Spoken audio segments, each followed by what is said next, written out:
Min kmieni is-sena d-dieħla dawra twila max-xatt tal-Kottonera se tibda titgawda mill-pubbliku. Dan hekk kif sa issa tlestow 3/4 tax-xogħlijiet infrastrutturali fil-parti ta' triq Seleport jew kif inhi magħrufa wkoll bħala it-Toqba. B'investiment ta' 5 miljun euro l-Aġenzija Infrastruttura Malta qed tagħmel xogħlijiet fuq il-mollijiet li jtulu madwar 600 metru. Meta dan ix-xogħol ta' tisbieħ ikun lest, se joffri prominat ġdid ta' madwar 6 kilometri minn taħt Villa Bigi fil-Karkara sa ħdej il-Ponta tal-Isla.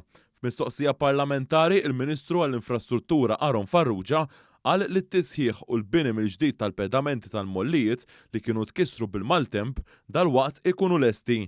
Intqal kif bħalissa il-ħaddiema bdew jibnu il-passaġġi, bankini u postijiet fejn ipoġġu is-siġar u l-arbuxelli. F'dawn ix-xogħlijiet Infrastruttura Malta bniet mill-ġdid il-partijiet li kienu tkissru u rranġat partijiet oħra mill-istrutturi tal-moll taħt l-ilma li ma kienx hemm għalfejn jinħattu kompletament. Il-Ministru Farrugia qal li f'dawn ix-xogħlijiet Infrastruttura Malta użat iżjed minn 6700 tunnellata ta' konkos li jiflaħ iżjed għall-elementi tal-baħar. Hawnhekk sar ukoll xogħol ta' tindif, hekk kif f'din iż-żona kien hemm qatt ta' bastimenti żgħar li kienu ilhom mitluqa is-snin.